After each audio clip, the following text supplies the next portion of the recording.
Hello there, everybody. My name is Donovan Rose. I am the senior correspondent here at Nerd Initiative, and today I am joined by somebody pretty marvelous, Anjali Bhimani. Thank you so much for sitting down and talking with me today, Anjali. Thank you so much. I'm always a fan of a good pun, so I appreciate the marvelous move there. Strong work. Of course. So I am super thrilled to talk to you. I love talking to people in general, but when I saw that you are so passionate about what you do and such a geek like myself, that makes it so much better.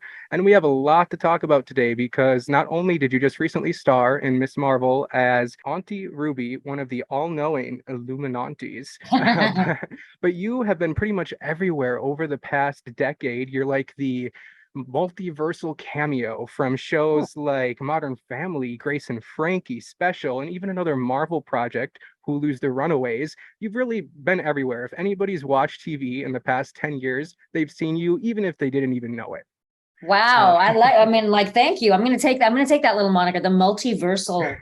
I like that. I Put like it it. in her, put her in her Putting it all Instagram in our bio. putting it in our context here. I like this. Strong word. I'm already, I'm a fan now. I'm a fan. Good. Well, so not only are you an actress in camera, behind the scenes, everything like that, but you're most well known for actually voicing some pretty popular video game characters. Now, I'm not a huge gamer myself. I've played like Fortnite and things like that. I have played Apex once, which you voice Rampart in Apex, Yes. and you voice Symmetra in Overwatch, which is coming back for a sequel, which is super exciting. Right. It's October, right? It's very soon. Yes, Very yes. soon. So that's Around the super corner. exciting. You came back as Symmetra again, correct? Mm-hmm. Ooh, that's even more exciting. I can't wait to see Yeah. that. Well, I said I'm not a huge gamer, but some of my friends are. And when I told my friend Alex that I was speaking with you today, he kind of flipped a lid. So Oh, he thanks, was super Alex. I'll pay you later. excited. So Uh, for him and the other Apex fans, do you think maybe you could just say something in your Rampart voice? in Rampart, well, yeah, Rampart. It's Rampart time. Let's bring the party. Meet Sheila. Don't worry, she bites.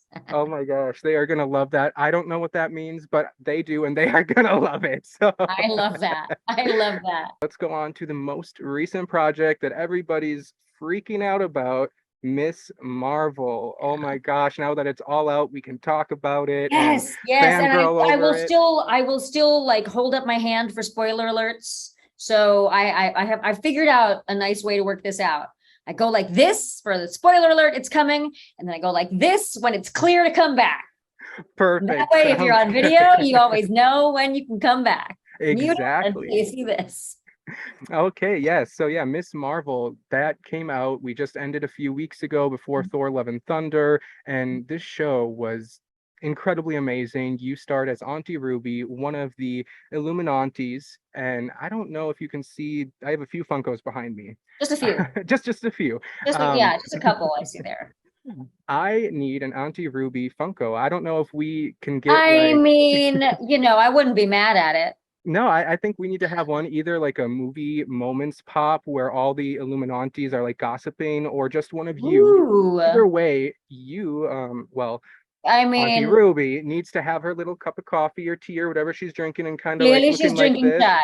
Yes, Yeah. yes. She has to go like this, like she's listening and she's like, and making sure that she's listening on everything that's going on because she does know everything that's going on. I mean, at least you think she does. That's for Yeah, sure. that's true. She thinks she does. And we saw the Illuminatis, the Illuminantes throughout this season on Miss Marvel. Are we going to get them back? I mean, there's the Marvels coming back.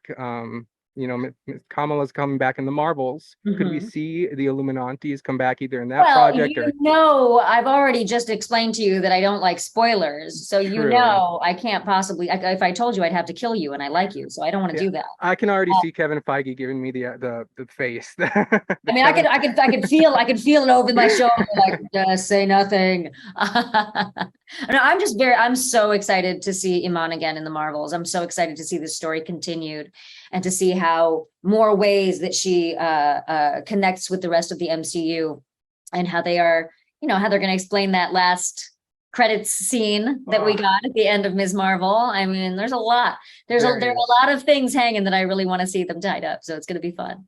Yeah, and it's only the beginning for Kamala Khan and Miss Marvel. So I'm incredibly excited to see after that show and that finale. I need more right now. I can't wait until next I July. know.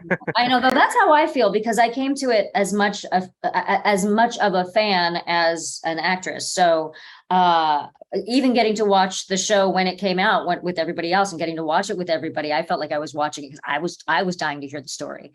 So it's been a really fun ride. Speaking of Auntie Ruby, you are the complete opposite of her, aren't you? I heard that you didn't tell your husband that you had Oh, this role from when you were filming in November of 2020 until it was announced earlier yeah. this year. Yeah, that's true. In that sense, I am the complete opposite. Like I am a vault. I am a vault. When someone tells me not to tell someone something, that's it. I do my Sign. best to forget it if I can, so I don't even have to worry about repeating it. But yeah, especially in this instance, I mean, obviously it's, there's the NDA factor, which just is a legal reason not to do it. But more to the point, I really, there are reasons spoilers are called spoilers. Right. It does spoil the fun. You don't, Hmm. although all of us are rabid to know more, rabid to know more. If you think about the enjoyment of experiencing a story for the first time, you enjoy it unraveling and finding, you enjoy it being one step ahead of you. And if you're one step ahead of the story, it's no fun. No, It's never absolutely not. fun. You always want the story to be one step ahead of you. So anything I can do to make that possible. And look, this way it was an exciting story for my husband to hear as much as it was for anyone else. So yeah, no, I kept it as under wraps as physically possible. Well, that takes some strength. That would be hard for me, especially like I'm not married, but if I had a spouse, that would be incredibly hard. So you Well, I'm are very good. lucky that he is very trusting. They Good. basically told him, listen, I'm going off to Atlanta to shoot something, can't tell you what it is. Peace out. And he was like, okay, knock All yourself right. out. I'll As see long it as I can talk, when as I long as see I it. can talk to you on the phone, and as long as I can, hang out and stuff on FaceTime, no worries. It was a little Absolutely. tricky. It was a little tricky because we started during lockdown. Mhm. So in terms of being able to visit and all of that stuff, like that was not so much an option. But it did also, I mean, in some ways make it easier to keep everything under wraps because we had to keep it such a closed set for safety's sake. Oh, that makes complete sense. This whole phase four has been something completely different than we've seen in previous phases. And this, Miss Marvel exploring this culture, how important was it for you to not only see the representation, but be a part of something like this? And what did it feel to be part of a show that celebrated your culture? I mean, I don't think I can, I don't think I can overstate not just the importance of it, but like the personal value and fulfillment that it gave to be able to be a part of this particular superhero story. Because I've always loved superheroes ever since I was a kid. Like most kids, I grew up with comic books and watching the Super Friends and all sorts of stuff. That modern day mythology was very much a part of my upbringing. But then to have a superhero story that, just story aside, to have a superhero like Kamala, who is a teenager, who is multicultural because she's Pakistani and American, who is of a different religion than all of the people that maybe go to, not all of them, but like so many of the people around her. Someone that is so much like me. When I was growing up, I had Wonder Woman. And that was it. And I was like, well, she's female and she's brunette. That's me. It's got to be me. But for me and for so many other people, particularly young people, to have a hero that they can connect with on so many different levels, and not just those levels, but just that sense of stepping into your own power, and that sense of finding your way, and that sense of you idolize the superheroes and all of a sudden you are one. Like, what does it mean to step into your power and to accept the mantle of responsibility that goes with it, and also accept that like you are that powerful, you are allowed to own that, and if you don't own that power, the world will miss out on the unique offering you have. Like, there's so many things about this story that are so special. So yeah, the importance of it to me, I while the cultural significance cannot be overstated, I think there's even more to it than just that. Oh, I think it resonates on so many different levels with so many different people of so many backgrounds and orientations and ages and genders, and uh it's really phenomenal. And specifically to the story and to the cultural conversation, it really has been very special to be a part of showing the Western world about partition. And I don't want to say teaching, because our job was not to teach that story. It's not a documentary. We're not a history channel. We're not a history class. But to teach or to show that event in a narrative, the way that we got to a brand new audience who maybe didn't know anything about it. It might have been a sentence or two at most in their history books. To have that opportunity to share that story and to share that event that was such a formative part of not just the history and the politics and the social politics of that region, but of all of our lives, of what our parents went through being there. And that has been, I knew that was going to be special, but I didn't know how rewarding it was going to be able to have that conversation with people and have people come to it with so much pathos and so much empathy now that they've seen it in a way that wasn't a history book and wasn't a documentary. They've seen it as part of a story that they wanted to watch regardless. And to have those beloved characters experiencing what they experienced because of this incident made a lot of people want to dive deeper into that history, which I loved. So I think that's part of the amazing power of storytelling, is it can not only open your world to something you didn't know about, but make you want to learn more about it. And that's special. No, you touched on a couple things here that I want to get into. First being, this show does have so many layers. Like you said, it can touch so many different people. I'm obviously not Pakistani, but this show, just seeing Kamala and her growing up being an outcast, kind of, a nerd, having her parents think of it like, oh, that, why would you like that kind of stuff? That related to me. Like, I got into Marvel because of Spider-Man. I could relate to Peter Parker. My parents passed away when I was younger. I was raised by my grandma and I was a nerd in school. So I could relate to Peter Parker. But now I think Kamala is the most relatable character in the MCU right now for a lot of people, me included. I didn't think I could get any more, relatable than Peter Parker, but here I am, absolutely in love with Kamala. And the fact that she is like so much like us, that I mean, granted, in her world, the superheroes are real, they're not in comic books only, but that she is a fan of the thing that she becomes.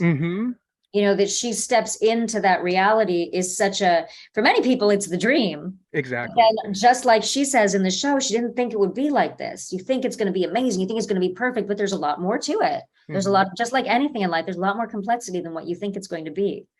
But I love that she is so relatable for that reason, and that we are rooting for her so much for that reason. We care about her because she feels like she's us.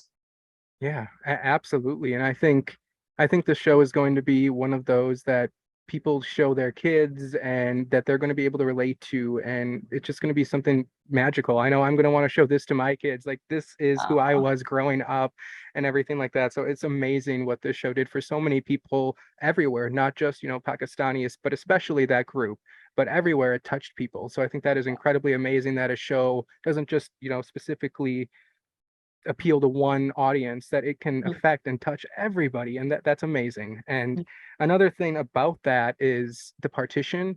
I feel absolutely horrible saying this, but I had never ever heard of it. I had to don't feel horrible. I had to Google if it was real or not, or if it was something that they made up for the show. I felt so bad. I'm like, oh my gosh, this happened and I didn't even know about it. And it made, like you said, it made me want to go do more research, because I can't believe that this happened and I never heard about it. We didn't learn it in school. This is the thing. Like, I don't ever want people to feel guilty that they don't know, but it is, I want them to have that indignance of, I need to know more about the world around me.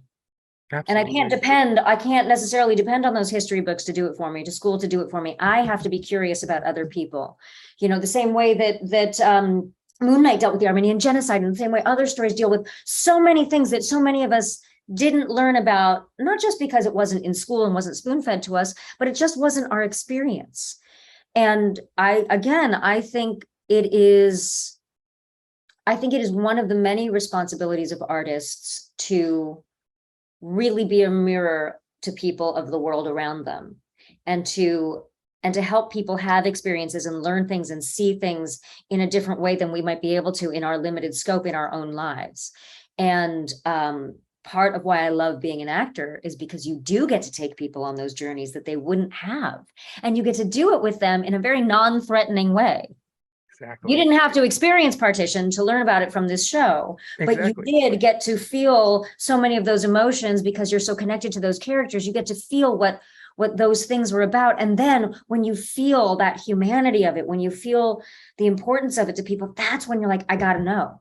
Not I want to know, I gotta know. I need to know more about this because I need to understand this. And frankly, I think there are so many people in the world who don't really realize that, you know, the conflict between India and Pakistan is not something that's been there since the dawn of time. And that it was something that it was essentially man-made. And it was essentially made by a culture that didn't even really have anything to do with it or shouldn't have had. So now I think there are so many people who are going to be able to look at that whole conflict from a completely different lens. And at the same time, realize that, you know, we were all one India at one point. So we're a lot more similar than we are different.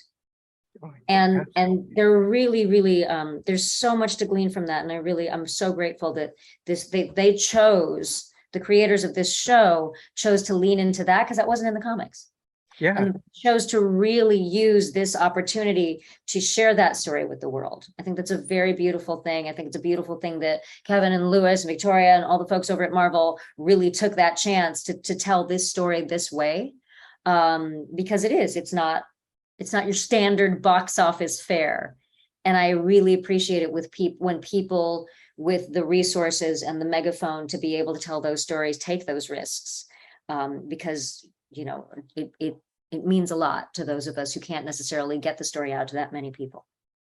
Yeah, and I didn't think of it this way, but I wish I would have learned about it sooner, but I'm glad that I learned about it this way versus in a textbook, because like you said, I could feel that emotion from the characters. And I think that's going to be a really good thing for the younger generation who may not learn about this in school. They will have that, you know, emotion for Kamala and everything, and they will want to learn more about this. So I think that is, like you said, incredibly amazing of Kevin and everyone else to be able to incorporate that in here, especially since it is probably a topic that is going to be kind of controversial. Sure. And I mean, I say them as the executives, but also obviously Bisha and Sana and Jenna and all of the actual creators, the individual creators of this show coming together and saying, no, this is the story we want to tell. Mm-hmm. Having the bravery to say, this is the story we want to put out there. Will you help us? And that too can be a scary thing to do. To say, this is the show I want to get made. Can you help us? Just asking for that I think that's an act of bravery. And I'm really, really glad that everybody came together to do it. Me too. And it turned out beautifully, and I'm excited to see what impact it has in 10 years from now. Right? Yeah, I'm so excited to see that. I can't wait to see what superheroes come out of this now, what they're building here at the end of phase 4, going into phase 5 and 6. Oh my gosh, I know. I'm so stoked for that. But speaking of superheroes, we have to talk about the biggest superhero of them all right now, Miss Marvel. Iman. This was her first role. Oh, Iman, yes. Yeah, Iman. Yes, oh my gosh, I'm so sorry, no, Iman. That's okay. Yeah, so we have to talk about her because this was her first role, and she stepped into. She literally is Kamala. Like she literally is the embodiment. This was perfect casting. What was she like? Did you take her under your wing? I didn't need to take her under my wing. If anything, I learned from her, because this girl is so smart, so grounded, so lovely. She's just like you said. I don't think there's another person alive who was better to play this role, and so natural. And I do think that, people are like, wow, it's her first acting job. She didn't even want to be an actor, and she chose to do this because she cared so much about it that she said, I would have felt awful if I didn't go out for this audition. It would have made no sense because this character means so much to me. And I think that actually made her more right for this role, because there's an authenticity that she brings to it that someone who wasn't as connected to it, or was maybe connected to it, but also connected to being a big actor. Like, I think there are so many things about her experience that made this the right path for her. And she's absolutely wonderful. She's just a wonderful person to be around, a wonderful person to act with. I couldn't be happier for her. Yeah, and it's only the beginning. She is going to. We get to enjoy her for decades and decades to come. I'm so thrilled about that. And she has such a, I would hope, as her auntie, I would hope in real life, I would hope that when, so many incredible young performers who have the sensibility and who have the groundedness that she has, are able to take this success and turn it into something more in their lives that means more, or takes them on a different path, but a unique one. And I'm really excited to see what she does with this for her own life.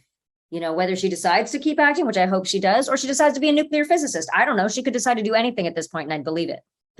Literally, She's really an extraordinary young lady. Well, I can't wait to see Honestly, and not for nothing, I know she gets, you know, I know obviously for many reasons and for good reasons, she gets loads of attention for that. But our entire young cast are really, really extraordinary people. I mean, you know, we old guys are great too, but I'm so impressed by all of them and their, I know I keep using the word groundedness and how grounded they are, but they're mature, they're smart, they're lovely, they're playful. They know what they want to take seriously and what doesn't need to be taken seriously. Watching them was a joy, not just watching them on screen, but watching them build their relationships with each other, watching how tight they got, how tight they still are. It's just it's a really beautiful thing to watch what they have built in their own lives from this experience. Well, that was beautiful. You generally are their auntie. You care so much for them, and it shows. But yeah, the whole young cast did absolutely amazing jobs, and it's great to hear that they are so talented and mature. They're fantastic. They're hilarious. They're lovely. They're loving. I can't with these kids. They all have big futures. Yes, absolutely. Absolutely. Well, that was great. I'm so glad that the cast and everything fit so perfectly, because it did on the show. So I'm glad that behind the scenes was just as magical as it was on the show. But now moving on a little bit from Miss Marvel, phase 4 as a whole. We've seen so many different ethnicities, cultures, orientations, and so many different family aspects in this phase. We've seen Loki's family, Wanda's family, Mark Spector, his upbringing, and now we see the family dynamic with Kamala. How do you think that her family compares to others within the MCU? I feel like this family is probably, at least to me, the most real, the most relatable in the MCU. So I don't want to diminish the rest of the family relationships in the rest of the shows by saying this is the most real. True. It is one kind of real. Yeah. Right? It's very authentic to what they are, but there are so many different families in the world. I mean, even one that you didn't mention is the Falcon. You know, his relationship with his sister and what they are dealing with their history. And you know, every family is like, look, every family story has got drama, it's got comedy, it's got everything in it. Every family story does, right? But what I think is so wonderful about family being such a part of all of these stories is that we get to see that there is no one family that is the same, but there are certain things about families that are constants. The desire to connect, even when sometimes you're missing each other, the desire to feel like you belong with each other, even when you are far, far apart, or even when you are maybe at odds with each other. I think people are going to love seeing some more family dynamics in She-Hulk that comes out, which is coming up soon. There's just like all the superheroes have their very unique backgrounds and their very unique ways that their superpowers manifest, not just as powers, but in them as humans and how they deal with them. I think each family story is very, very unique. And what I love, one of the many things I love about that is that it's very easy for us to fall into stereotypes, particularly when we are talking about a particular culture, right? It's very easy for us to think, oh, this is a strict culture with strict parents, or this is this culture or that culture. So to be able to buck all of those norms and to say, no, every kind of parent and every kind of kid exists in every different culture. To be able to see the similarities more than the differences from show to show. I mean, that sibling rivalry that's there in Thor with Thor and Loki is there in plenty of relationships that we've all seen. Yes, that's very true. Right? Maybe not to that extent, but maybe not how it manifests itself, but the relationship. Yes. You know, the struggles that they have and the closeness amidst all of the conflict. You know, I feel like that is a really, really, I love the fact that phase 4 has been so focused on that. whether consciously or unconsciously, it's definitely been there. Yeah, I think that, you know, and like you said, seeing the different family aspects from different people kind of helps us relate to that character even more and understand what they're going through. Like we saw Mark Spector's upbringing. If we didn't see that, you know, we might have felt a different way towards him. You know, everybody's past, everybody is shaped into who they are because of their past and their upbringing and things like that. So it's nice to But see. also because you see how just because you had a difficult past does not mean you automatically are going to turn to this, you know, what you do with your past, what you do with your experiences is what makes you who you are. It's not the experience that makes you who you are. Whether you become a superhero or supervillain, that's up to you.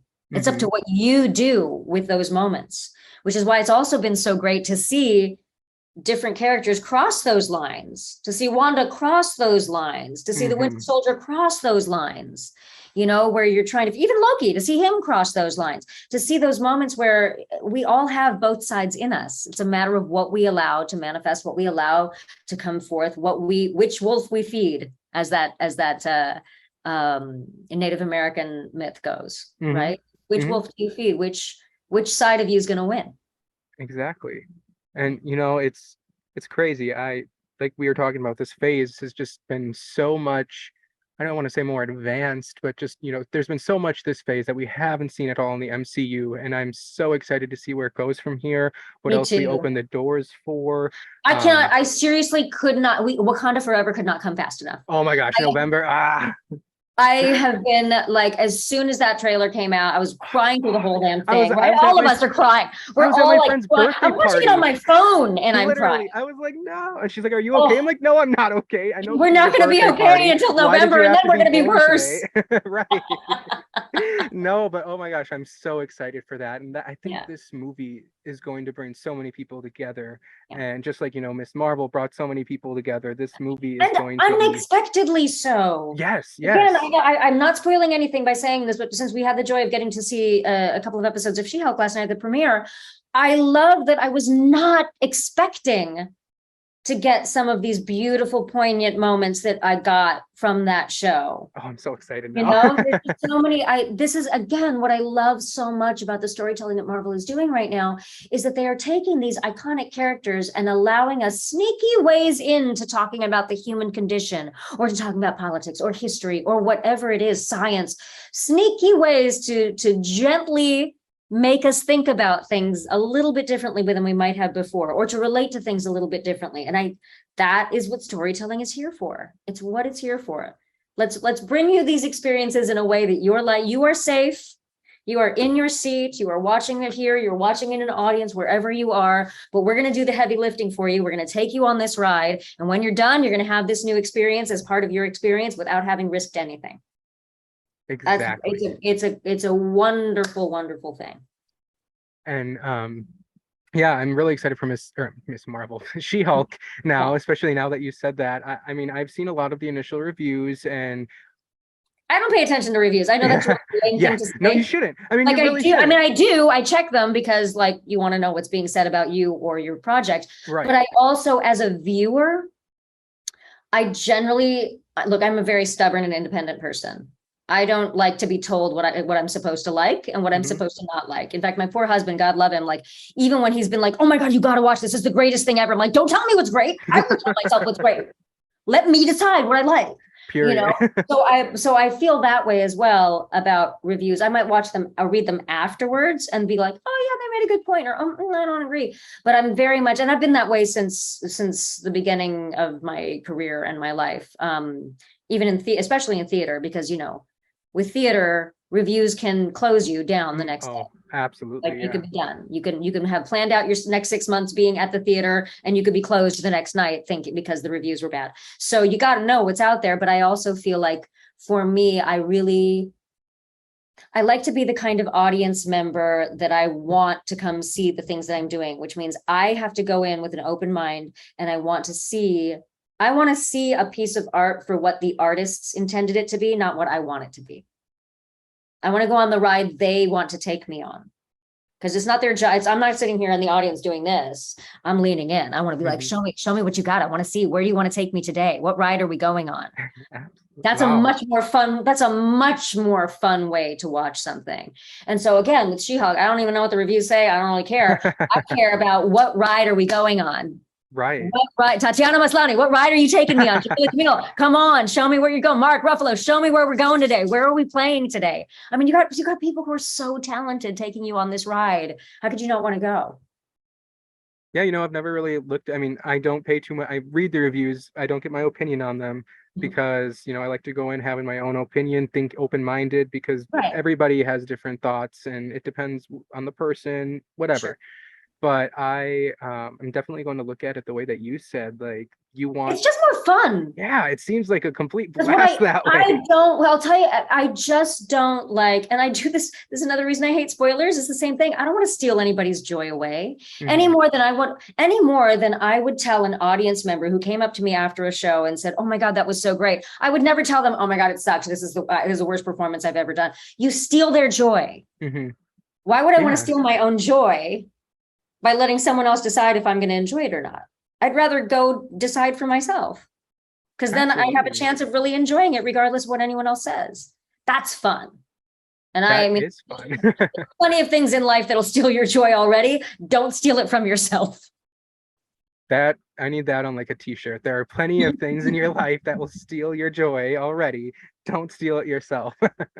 That is a t-shirt quote material.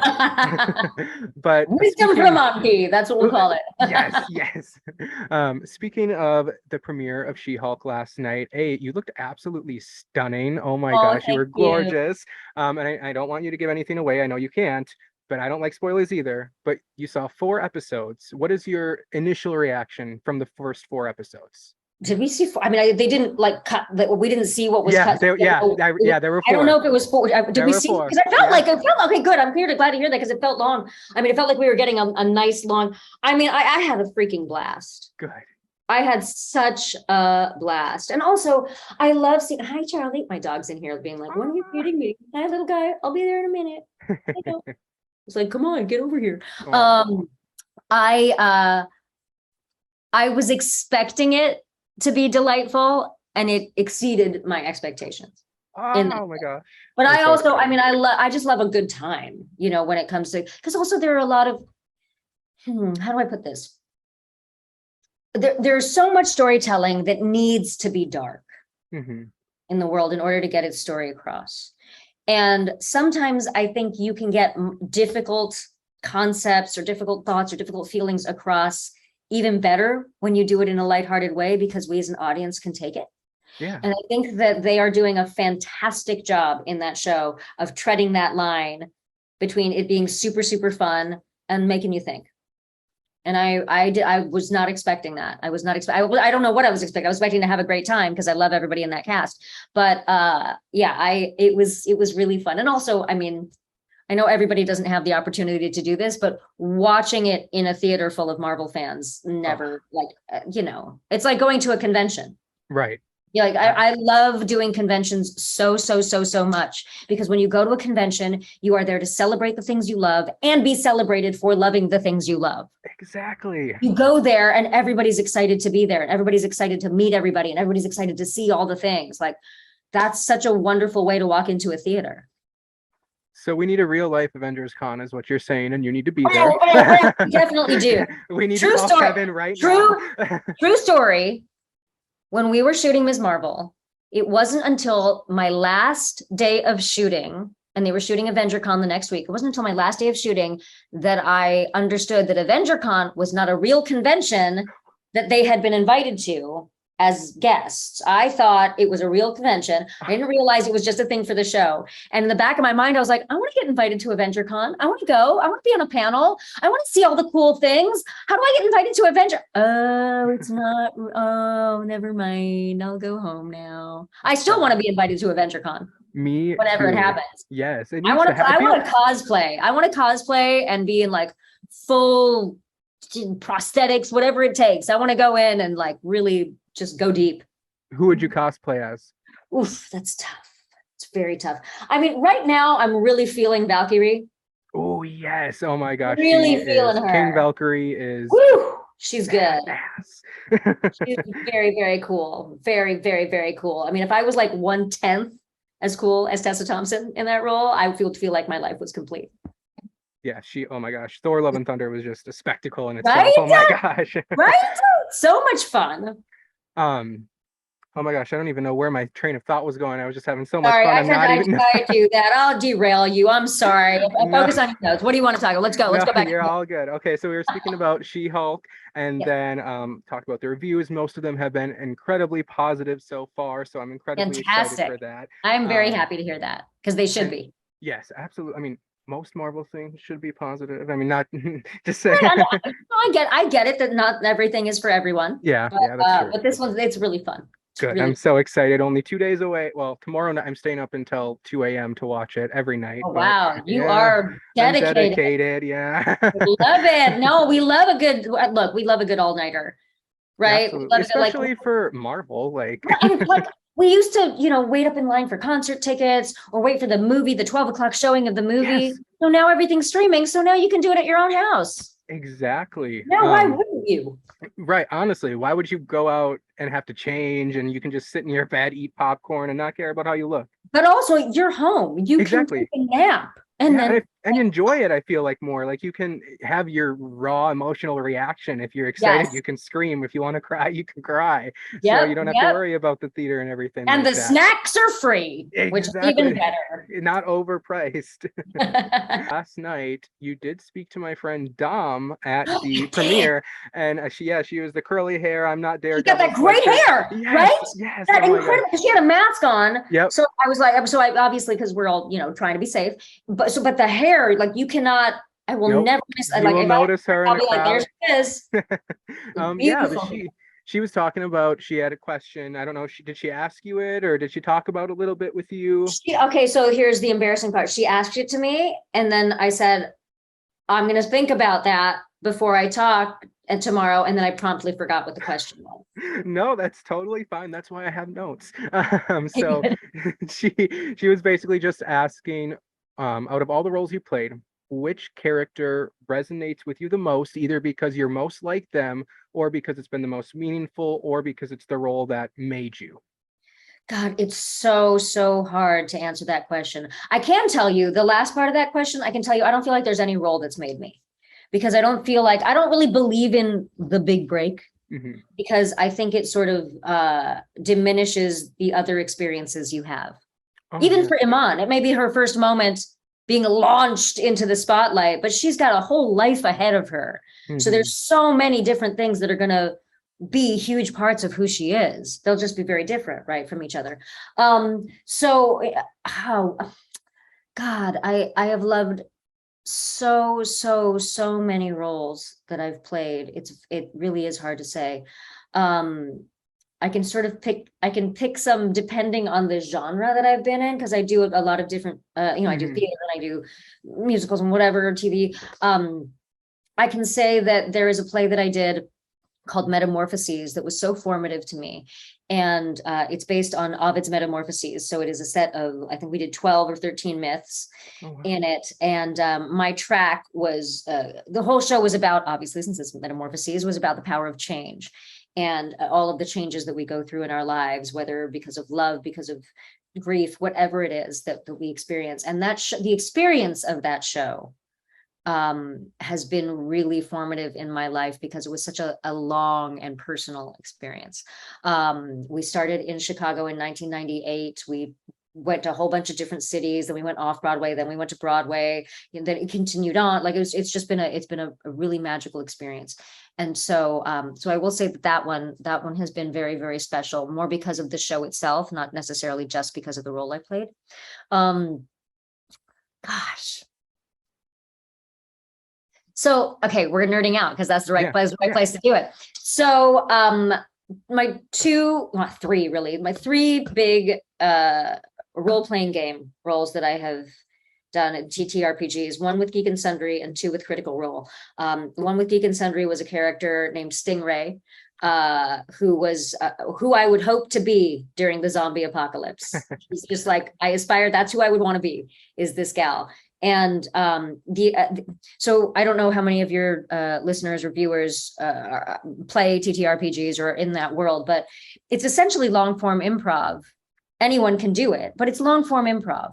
Okay. Right? Or the only difference is instead of getting your suggestions from someone in the audience who is giving you a location and a circumstance and who you are, you're getting those suggestions from this world that you create with your game master or your dungeon master and the rolls of the dice that allow you to know whether or not you can do the thing you want to do. So wow. It's this wonderful amalgam of performing and experiencing something alongside all of your friends. And it's some of the most fulfilling acting that I have ever gotten a chance to do, because you really are creating that character and you're creating it with your friends and you're creating it on the fly. And so Critical Role and Geek and Sundry obviously are, have been at the forefront of that in the entertainment space. And now we have all of these other wonderful channels and wonderful venues for this happening. We can Dimension 20 and D&D Beyond and all of this stuff. So Hyper RPG. So that role, Stingray, who was super dope. And then Miriam in Undeadwood, who was another character who Undeadwood was set in the same era as Deadwood, the series, only obviously when you call it Undeadwood, there's going to be some supernatural stuff in it. Yep. And what I loved about that being a period piece is that it really forced me to explore under a certain set of circumstances and boundaries and obstacles that you might have as a female during this time and during this era and the way the society was. Where do you find your power? How do you find a way, not just to survive, but how would my character find a way to be like, no, I am a powerful person. It just looks different than what it does to everyone else. And that for me was very formative and very, it affected me a lot in the sense that it doesn't matter where you are. It's going back to what we were saying. It's sort of what your experiences are matters so much as what you do with them matters more. Mm-hmm. And how you choose to make them affect who you are.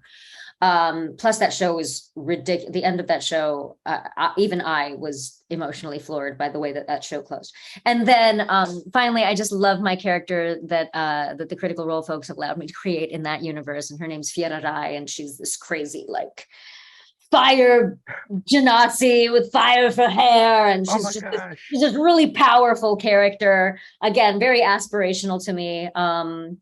When I decided what she looked like, it was very much because I wanted to be able to cosplay my character. So I made her really cool looking. Oh my gosh, that's super cool. But these, again, each one of these characters, because I feel like this is one of the virtues of role-playing games, each one of these characters to me is aspirational in some way.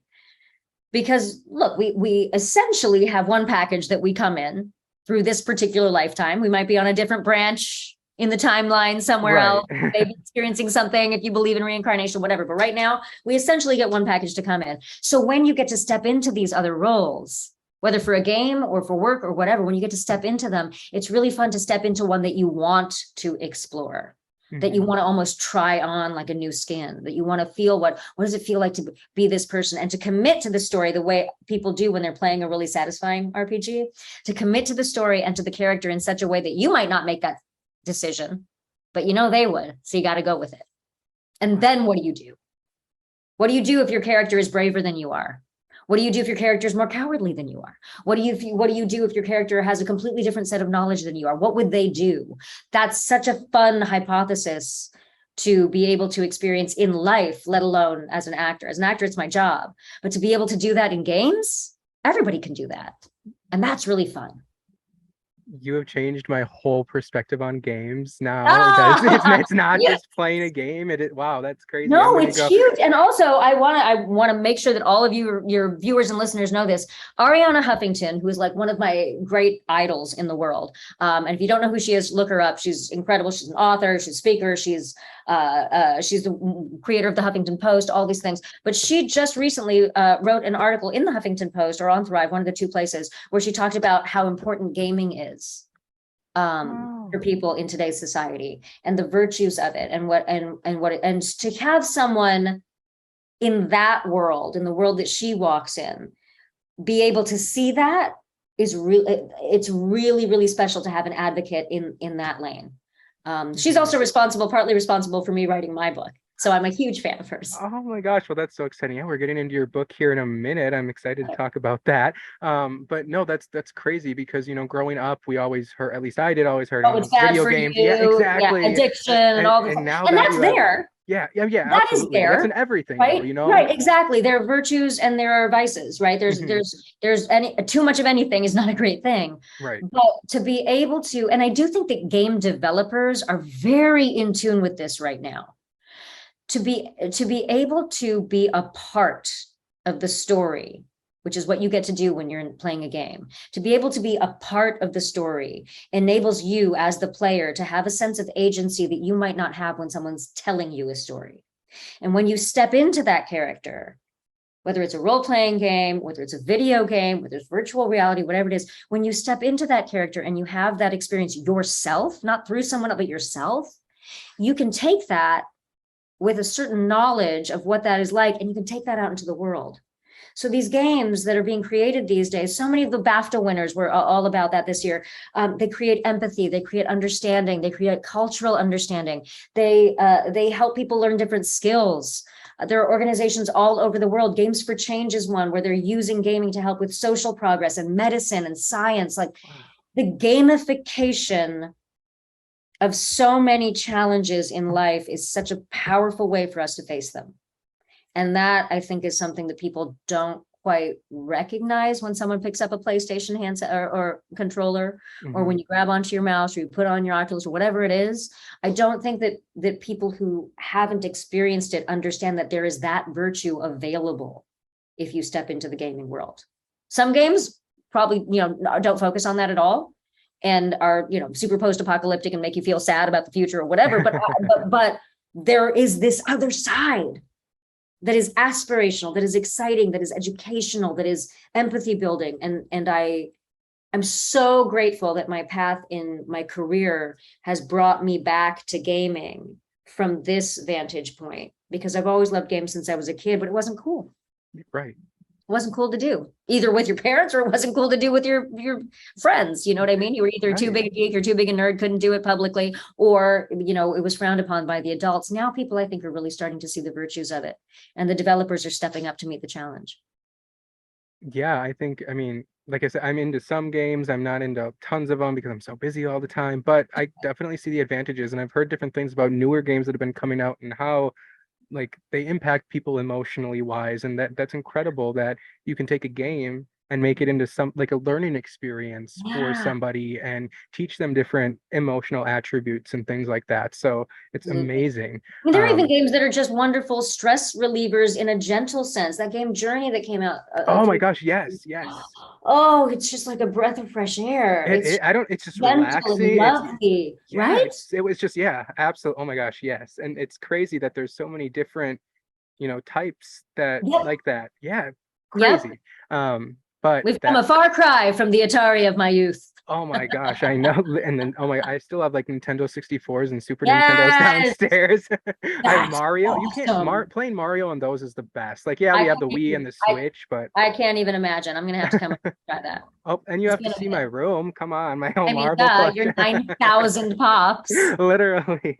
But no, that's really exciting because if we have this outlook on gaming for the future, that just means you're going to be voicing more characters, hopefully. Oh, from your mouth to God's ears. I mean, I hope and pray I get to do this until the day I die, because there's no reason to quit. There's really No, no reason. you could be 90 years. It doesn't matter. It's not your I right. very, very specifically chose a job that I don't have to retire from, Exactly. because I may want to, not depend on it, but I sure as heck I'm going to want to do it for the rest of my life because I love it so much. Absolutely. Who knows? In 60 years down the road, what if they have an Overwatch reunion game and you're like, I need to come back? Like, Surprise! I mean, right. I'm gonna keep my mouth as spry, my voice as spry as I possibly can, even if I'm using a walker. Absolutely.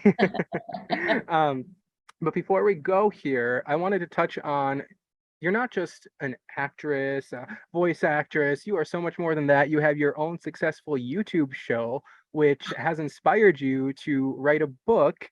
I am fun size, so are you, and it's basically your story of living a giant life as a tiny person.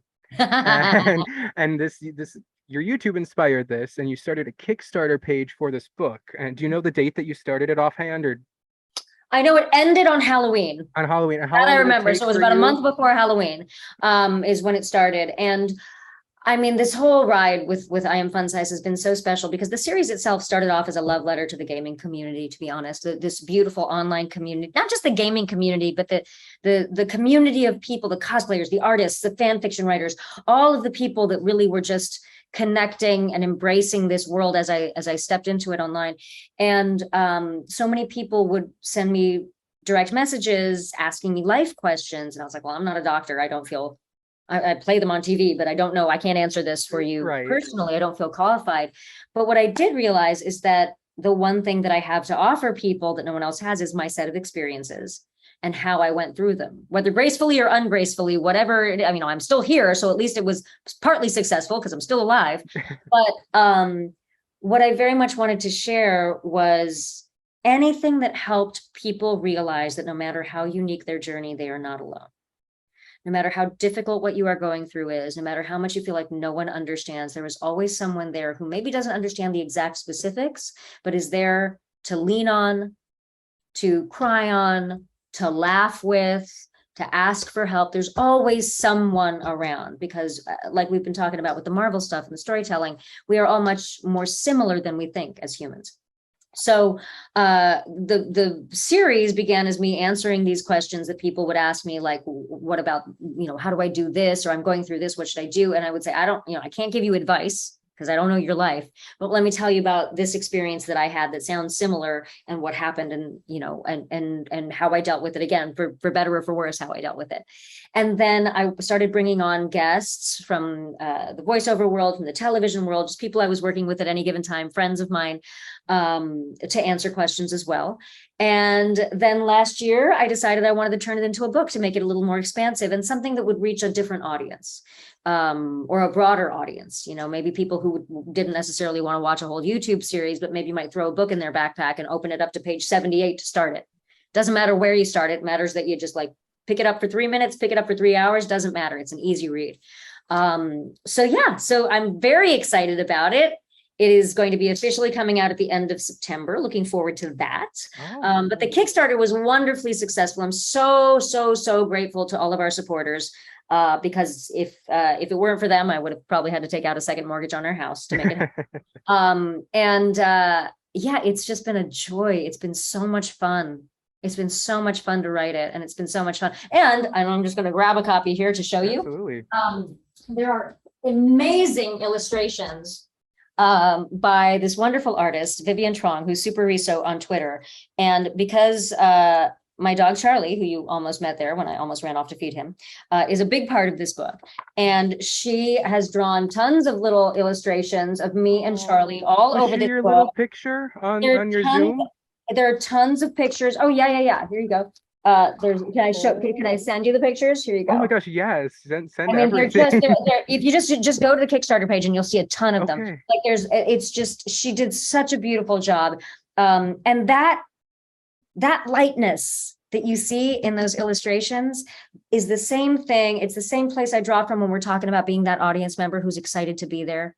It's the same thing that I draw from when I be that role-playing game player who's excited to be there. That to me is what fun size is about, because fun size doesn't mean small to me. Fun size is what we were all built for fun. We were all built for giant, beautiful, magnificent, fun lives. It's just that life has a way sometimes of making us feel small and making us feel alone. And I'm here to say you don't have to. You might have those moments, you might have those dips, but there's someone out there that can help you up. There's someone out there that can make you laugh. There's someone out there that can say, I don't understand what you're going through, but I'm here with you. I'm walking right by you. Even if it's your little dog that's doing it. There's always someone there. And I'm very excited to have this out in the world soon. Well, I can't wait to read it. Yeah. But I want to talk about what you were talking about, and I almost got emotional there when you're talking about why you did this, because something that I don't mean to bring the subject onto me, but that really related to me, how you did that, because when I was 11, my mom passed away, and for a really long time, I felt like I didn't have anybody, nobody knew what I was going through, and so what I want to do eventually is start some sort of organization or something where it helps kids who lost their parents unexpectedly get counseling and meet with other kids and things like that, to know that they're not alone, and maybe meet with people who have experienced it as adults. so they can know that it does get better and you can get through it. So the fact that the reason that you started that is to kind of, it's kind of what I want to do in a sense. I want to show other people that there are people out there going through similar things or have gone through similar things, not necessarily telling them how to get through it, but just that it does get better. And so that's amazing I that love you're doing hearing that. that from you too, because I really do think that, so many people are seeking success and power and fame and all of these things, but nothing is as satisfying as doing it for the betterment of other people. Mhm. Nothing is as satisfying than knowing that whatever your weapon of choice is, whether it's a podcast, whether it's being an actress, whether it's being a doctor, whether it's being a nuclear physicist, whatever it is, whatever your weapon of choice is in fighting this battle in life, knowing that you are doing something of value to other people, for me, that's what sustains me. It's what keeps those auditions from being just frustrating. And it's what keeps, it's what makes all of the struggles or the obstacles or the things that are challenging in life and in your career so much more worth it, because it's not just about you. It's about making the world better or making other people's lives easier. Simple as that. Whether it's one person or 100 people or 100,000 people, that is for me, that is, it's the North Star. It's the reason to be here. Wow. Yeah, I think so too. I mean, I definitely think that your book and your YouTube series does, well, I haven't read your book. I think your book is going to do just that, help people just like your YouTube series does. And I'm incredibly excited to read it. My birthday, September 8th. I mean, may need to get me a Really? signed copy. My birthday's August 30th. Yeah, Oh Virgo. Oh my gosh, yes, All Virgo right. represents. That's why all your pops are so organized. Yes, exactly. Now I know. But everybody who is at home, is it for pre-order now? Is there somewhere they can No. pre-order? It's not for No. pre-order. Don't even go looking for it right now. Don't even go looking for it right Don't now. even go. Stay on my socials and I'll tell you all Okay. about it when it happens. Don't even look right now though. Please do go ahead and check out the series, because the series is really lovely. It's on my YouTube, which is Sweet Anj, just like all my other handles. Sweet Anj with 3 E's, because I'm a giant spelling rebel. But check out the series, because I think, especially the episodes with the guests, it's really nice to hear different perspectives on the same problems and on the same issues in our lives, because sometimes it's not so much that we need advice, and we don't even need to know what to do. We really don't need anyone else telling us what we should do. But sometimes it's nice to like turn the kaleidoscope and see the pattern in a slightly different way, which then gets your brain kicking into all sorts of other ways you can handle a situation. When your imagination kicks in because you heard something a different way, or you heard someone went through something a different way, that's when you can start to find all of the unique ways to go through your life that make it more satisfying and make those difficulties a little more, a little easier to traverse. Absolutely. Oh my gosh, I'm so excited for this book now. You're just getting me all pumped up for it. September 30th needs to hurry up. But I could talk to you all night, but our time is coming to an end here, which I'm so sad about. I But this know. has been an absolute pleasure, Anjali. I hope that we get to talk soon, because I would love to have you again, just geek out, fan out, whatever it may be. Absolutely. Well, with any luck, I'll be in something else fun that we get to talk about, and then we can continue the conversation even longer. Of course. And so I am really excited to see this book and future things that you're in. And maybe, who knows, maybe one day I will meet you at a Marvel premiere too. Oh, that would be lovely. Or a convention somewhere. We can do that too. Yes, that would be. Well, have a great rest of your night. Thank you Go so feed much. your dog. I'm gonna go feed Charlie because he's Yes, gonna go get feed mad. Charlie. I'm gonna go look at your Kickstarter so I can see these pictures of Charlie. Oh, they're so good. But thank you so much for joining me. And everybody go follow Anjali. What is your social again with the 3 E's? Sweet, the word sweet, SW, but 3 E's then. So SWEEETANJ. Perfect. Awesome. Well, thank you guys so much. Thank you, Anjali. Have a great rest of your evening. You too. Take care. Thank you. You too. Bye-bye. Bye.